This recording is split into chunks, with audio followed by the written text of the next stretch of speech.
All right, so a moment a lot of you guys have been waiting for, and that is getting to use the Prismacolor colored pencils. Prismacolor colored pencils, they are quite different than regular colored pencils, so I'm going to show you kind of how to use them, um, advantages of them, and just how to kind of maximize, because you're not just coloring with these, you're going to be able to layer and blend color. So this is one of the new sets that we got donated. So in each set, if you notice, we have first tray of color and second tray of color. So these are 24 color sets. Um, and that gives us a really nice palette to work with, because you can kind of blend these together to get pretty much any kind of color that you could need. Now, there are larger sets. I think I've got a couple 72 color sets, including this one very ancient one that was I got from my wife's grandma. So that ought to tell you how old those are and how well these things last. Um, which, if you're going to be kind of doing colored pencil work past this class, I do recommend getting these. Um, I think these sets, they're about 20 bucks, but um, depending on if you have coupons or whatever, you may be able to get them for less than that. But if you can get them for less than $1 a pencil, you're doing really good. Now, one of the main things with these sets, you'll see there are 24 colors. There must always be 24 colors in here. So your set is yours, and you are going to be responsible for it. Um, and with these being brand new sets, um, you ought to be really set up for success. Now, what's different about Prismacolor pencils is they have what's called a soft core lead, and that means that they're almost like a middle ground between colored pencils and almost even oil pastels. So, and I don't have any just plain colored pencils in my drawing area, to kind of show you guys the difference. But if you've colored with colored pencil before, it's probably kind of been something like this, where you color it a lot and you kind of get like this grainy paper texture almost. The light's a little bit better. Um, you may be able to color it a lot, but it's not necessarily, filling in all the way. You're still seeing this texture. With Prismacolor, it's kind of like using the B pencils, as far as like how much work it is to kind of get a really dark tone. Except for with this, we're not necessarily getting a dark tone, we're just getting a lot of solid color down on the page.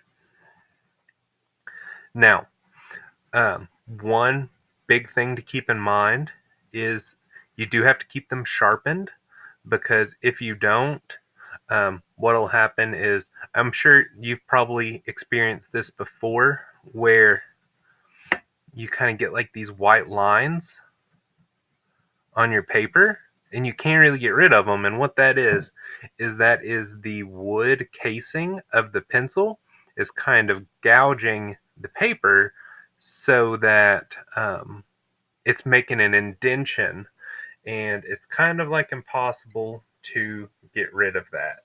Now, um, for the pencil sharpeners, I have metal pencil sharpeners that you guys will use. They are hand sharpeners. We do not need to put these in an electric pencil sharpener. Um, First of all, most electric pencil sharpeners cannot handle colored pencils because of like the waxiness of the lead. And with these being soft, their lead is really waxy. So just a regular um, pencil sharpener is going to work great. And you do want to keep them good and sharpened so you don't kind of run into this issue here. Now, the other really nice thing about them is how well they blend together. They blend almost like oil pastels. So you can see here, I kind of did at that light pressure, just like when we were doing pencil shading. Um, and if you do that, you can really layer up these colors and really blend these colors together. The other nice thing is you can go back and forth and kind of keep layering them up. So it's not just like oh, you have to do this on top of that one. You can really play around with it and see how they play together, and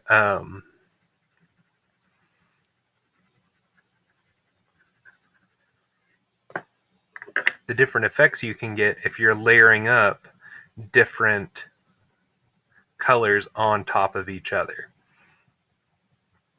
Now, one thing that I talked about in the color theory video was mixing these complementary colors. So I'll do a quick demo of that now.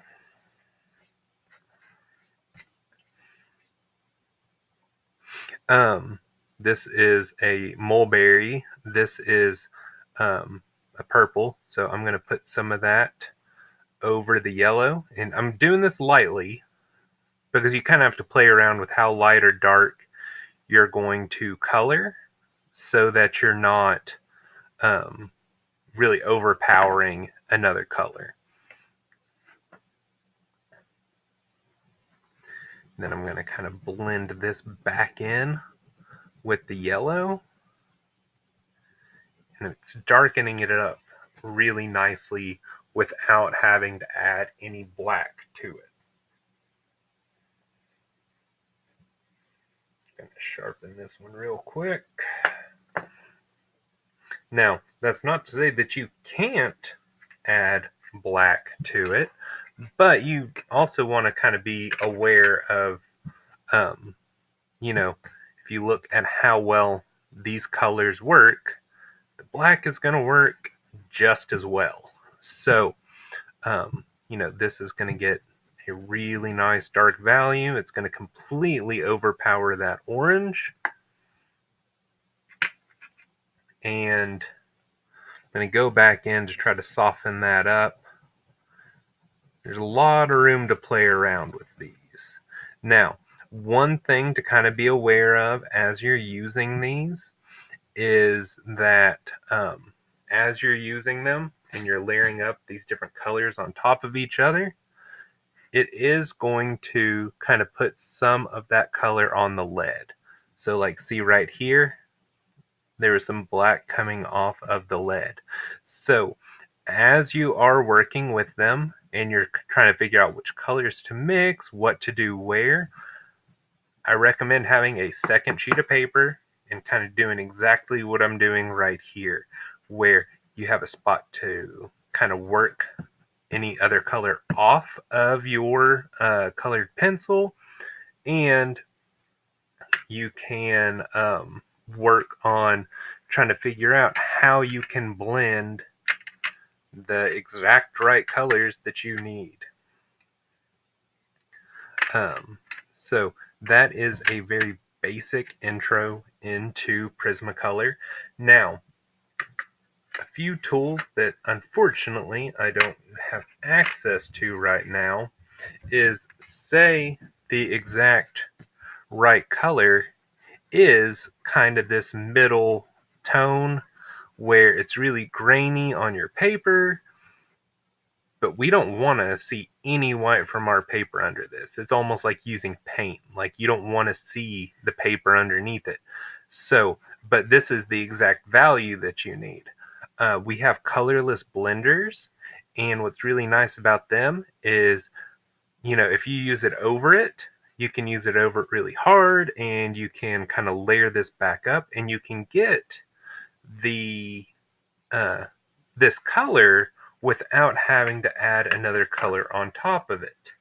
Now, personally, I don't use the colorless blenders a lot. I've got them for everybody, um, but I prefer to try to mix anything with other colors, even if it's just going to be black or white. Um, you can see here that did a lot of the same, um, and you can still go back in and kind of edit it and get this nice smooth heavy value. Now, as you are working with these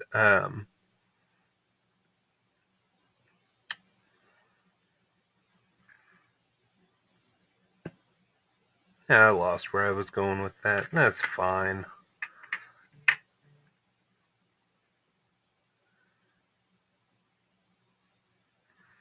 But you can get a huge range with these colored pencils.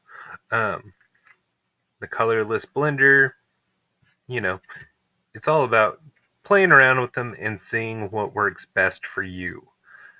So,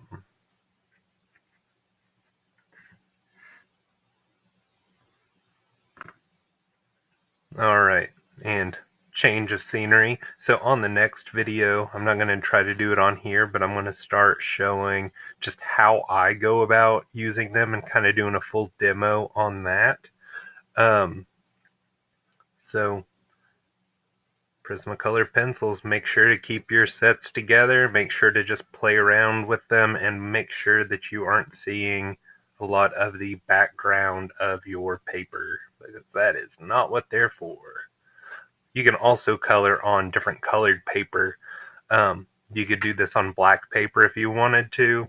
Um, they have a lot of different functions as far as that goes. Well, got interrupted, but that's pretty much it for the basic intro on these. Next video, I'll be coloring this beast. So, yeah, Prismacolors.